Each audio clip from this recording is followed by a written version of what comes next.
Hey guys, what is up? It's me again, Pijong, and for today's video, magpapakabit tayo ng gulong sa ating project bike na si Sniffer 110.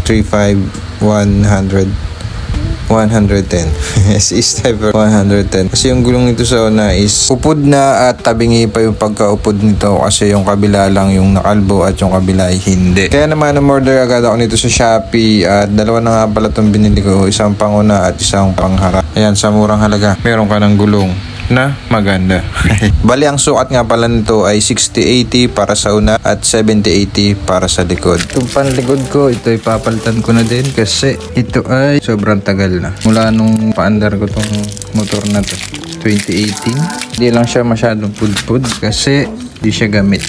Sa mga hindi nga pala nakakalam dyan, motor na ito ay Suzuki Smash 110 at ito ay modified. Medyo hapon na sa oras na ito kasi pagka-out ko pa sa trabaho, saka ako nagpunta sa vulcanizing shop. Bali, binaklas ko nga lang pala yung dalawang gulong at isinakay ko dito sa ating kotse at dinala na natin sa vulcanizing shop para maikabit na. May salpak na natin ulit sa ating motor. Medyo matagal din kasi yung na-stock kasi inantay ko pa dumating yung order ko na gulong sa Shopee. Kuya, yung interior nga nito, dito ilalagay sa panghuli. Tapos ito yung sa panghuli.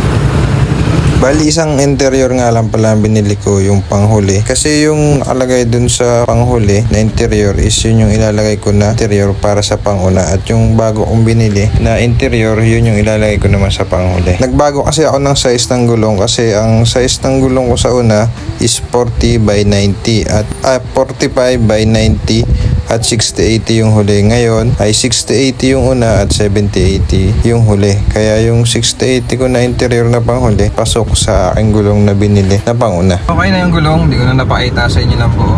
Kakabit na natin yung gulong na bago sa ating Suzuki.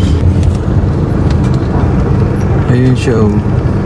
Kawawa naman, walang gulong. Kung mag-alala, nandito na yung gulong mo.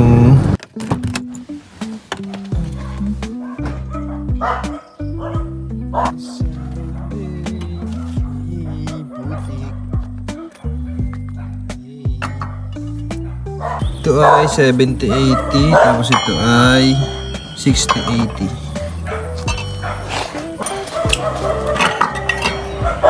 Kabit natin siya.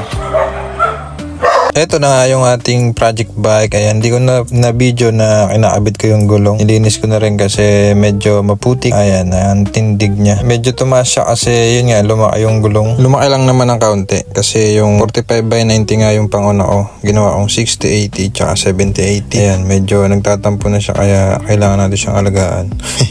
Alright.